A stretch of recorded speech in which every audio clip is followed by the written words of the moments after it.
Women are still either homemakers, housewives, mothers, mistresses, vamps, and sex objects. The black or white image finds constant affirmation in the ads where women are often shown as either consumer-making decisions or as part of the intangible rewards that go with the product. Kasama siya na isang binibenta ang katawan at ipinapakita nito na ang babae ay isang sex object. Mas pinapalala niya yung concept na ang babae ay pang-display, parausan, isang gamit para sa kalalakihan. Nagsimula ako bumili ng FHM noong March 2002. From then, every month, bumibili na ako. Nai-entertain ako sa mga nakikita kong magaganda at sexy babae. Plus, it gives me kind of satisfaction and I feel good when I browse through the pages. When people begin to criticize the media, the most common defense of those working in newspaper, film, advertising is that the media are just a mirror. For some viewers, television has become an important source of outside reality, including how to relate to the sexes. But does it really reflect reality? Media is continuing its use of stereotyping. Mabuti na lang meron ngayong ibang mga new programming. If you look at the industry nowadays, it's no longer male-dominated. It's now women really who are in key positions. And with that comes more strong women in film and TV. There is also the danger that the lack of occupational role models for women on TV may be promoting a more limited view of the opportunities than reality warrants. Therefore, negative stereotypes can have the effect of a self-fulfilling prophecy that hinders self-realization among women. Men are affected too because of these images of women in media.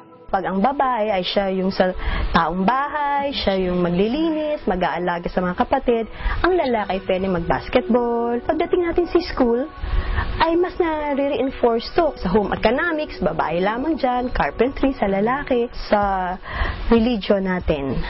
No, ang isang ideal na babae ay yung Maria Clara or kaya si Virgen Maria.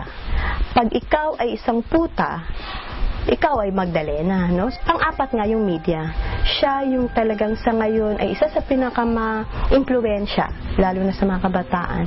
The evolution of the Philippine movies has seen with efforts to uplift the representation of women in media, particularly films.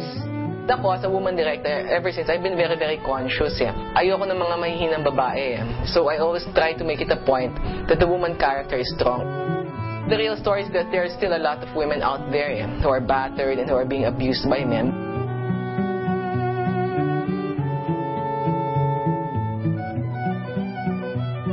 Ako, personally, as a director, and I can also say that for the executive producers and the producers, pag ina-appear yung isang babae, we always make sure that in the end, makabangon siya. If you watch also the films of Marilu and Laris, the women are very strong characters. So it was something that we're very conscious about. A lot of efforts have been done since that time that I entered. In fact, if you watch films now and TV now, malalakas ang mga women characters. And we're very cautious about moral values. Like in Anak, Vilma Santos, diba, through all it, through everything, through all the pains, and nakabangon, nakatayo pa rin siya. Because that is really the Filipina. You create one film, it reaches the whole Philippines. I think, kahit pa paano, natututo din ng mga common tao that women have, number one, if you're doing a story about battered women, they have the right to fight back. Women now realize that they have certain rights. They are, number two, more motivated to succeed in this world.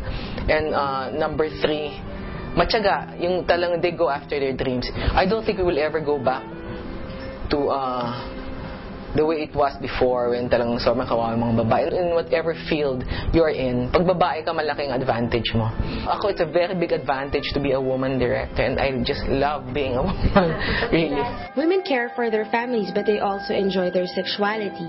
They are happy with a clean home, but they are also concerned with their careers and the affairs of their society. Sa amin, ang empowered women ay yung isang babae na alam kung anong halaga niya sa lipunan, paano siya makaka-contribute through her positive qualities. Like kung ano man ang ating talino, i-contribute natin para sa lipunan, laging iisipin ang social responsibility kung paano mas mamumulat ang mga tao.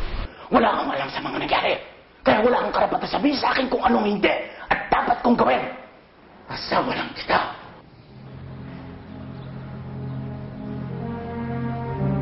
You're absolutely right. Yan lang ang tingin mo sa akin. Tigahanda ng isusuot mo. Ang kakainin mo. Taga-ayos sa bahay mo. Taga-salo sa mga problema mo. I was never your partner. I'm just your wife. Kaya hindi mo ako nirirespeto. The woman is no longer just a wife and mother. She has become a real citizen as well. Undeniably, the portrayal of women in media today has seen with a lot of improvements. It has grown in elevating the stereotypical reality of women.